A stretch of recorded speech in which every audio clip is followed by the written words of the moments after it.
Okay, well, in this video, I want to show you some of the steps that I normally take to stain some steps. In this case, I have some red oak over here.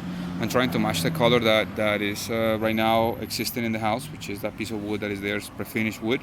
So what I did is that I mixed different stains, although I put them over here after I mixed them up. This is the leftover. I used cherry, and I also use red mahogany, a little bit of red mahogany to be able to get it like that on red oak. So the steps that I took were these ones. I once I had the I would say the natural steps unfinished, I use this pre-conditioner, pre-stain conditioner, and what it does is that it opens the fibers so you can actually, when you apply the stain, it will absorb the stain in a uniform way. Once I did that, I applied this with a rag. You can get some rags over there at the painting store or whatever. What you do is you apply it with a brush, and then you wipe out the excess, right? So you apply this while it's still wet. You apply the stain, and that will be absorbed really, really quick. Wipe the excess of it. If you wanna add a second coat, just let it dry some, and then apply the second coat. Once it dries, you want to use another brush. In this case, I'm using this type of brushes. I mean, really simple, synthetic brushes, and apply a sanding sealer. The sanding sealer will dry extremely quick if you have a good temperature in an open space when you have a lot of ventilation. In this case, it dries in an hour, so. And once it's dry, you wanna just do a little bit of light sanding with a 320 or 220, sandpaper. You wanna take all the, little fibers off and all the stuff, leave it smooth.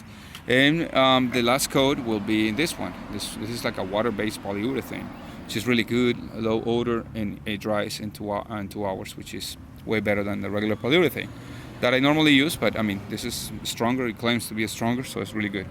So those are the steps, and I'll show you later how I'm going to apply. I'm going to, install these steps.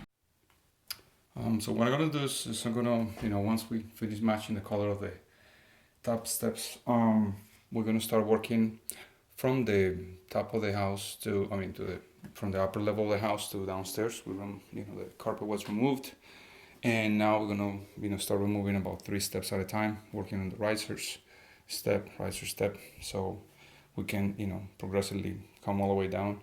I'll show you some of the situations downstairs that we need to deal with, make sure that they all kind of match correctly. The risers, oh, there you go. I'm installing, let me take this out just for demonstration purposes. I'm installing the staples. I'm using this type of stapler, automatic staples, so 1/2 inch. And I'm putting them on the bottom and on the top, and I'm using construction adhesive of this kind to add in this here and on the back of the riser. So, it kind of stays nice and straight, and it will not buckle on us. So I'm using 2.5 inch nails on top. I'm using 2-inch nails to put this little molding underneath the, here. And I'm using the 1/2 inch, like I said, for the riser panels that in this case are 1/4 of an inch. So that's how we continue. I'm gonna stop for a second, and I'm gonna show you what I'm doing over here. As I, trace my step and the way it's gonna look like over there. I'm working with something called a biscuit joiner. I showed the little machine I showed in a second in other videos. But what you do is that you make these perforations on the same height, and to kind of put the steps together. What you do is you kind of lined up. See if I can show you some lines. Yeah, there are some little lines that I made. So whenever you make the incisions, they will line up. So for that you use this thing called a biscuit. It's a little thing made out of wood that you kind of just place inside there with some glue, and then you put glue on the surfaces. You put them together, and then in this case I'm nailing it down. You want to make sure that they keep the same level. So there will be 3 pieces together. You need to spend a little bit of time just kind of learning how to how to make the templates and stuff like that to make sure that you can fit it properly into a step that is kind of triangular. Angles are different on the stuff, so you just kind of be patient, and once you have it, you start assembling all together. I'll show you in a second. As I continue with the project, what I'm doing, you can actually see the step. The step is actually well finished, and here I'm applying the heavy duty glue, and I'm going to start piecing this together. There are 4 pieces in this step, and I'm going to start from the back towards the front to avoid any type of problem. and just kind of glue it together and continue with the adhesive. Then later on I'm gonna put some nails.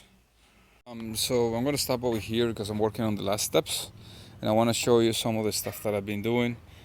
These are the two last steps or threads. I made actually this one. I don't know if you can see, but I put this little section and then I routed that. That step. That one I just made this round section over here with a router. This is like a 1/2 inch router. And send it down a little bit and put the stain. Now what we need to do is let it dry and then apply the other thing, as you can see here. So you can actually make any step that you want. I use these 2 pieces of oak. These are 3/4 plus a little 1/4 inch shim that I put over here. Glue it all together, put a whole bunch of little clamps. Now it's kind of workable, so you can work on that. I mean, you need a little bit of skills to do that stuff, but it's nothing impossible. I'm doing it, so it's not like you need to be a master or whatever to be able to do it. So let's continue. Right, so this is the final part of the video. As you can see, all the little molds were installed over there, and the steps are pretty much able to be walked. So I'm gonna kind of go through this section over here to give you a better view of the steps. So now you have a better, easier to clean staircase, and really durable. So thank you so much for watching the videos. I hope this can kind of teach you how to do it. I'm gonna link the other video of where I do the step by step. It's a little longer, but it's fine. And I'll see you in the next one. Thank you so much. If you're not a subscriber, please subscribe. If you are, thank you. I hope to answer as many questions or things that you have. I'll see you in the next one. Bye bye.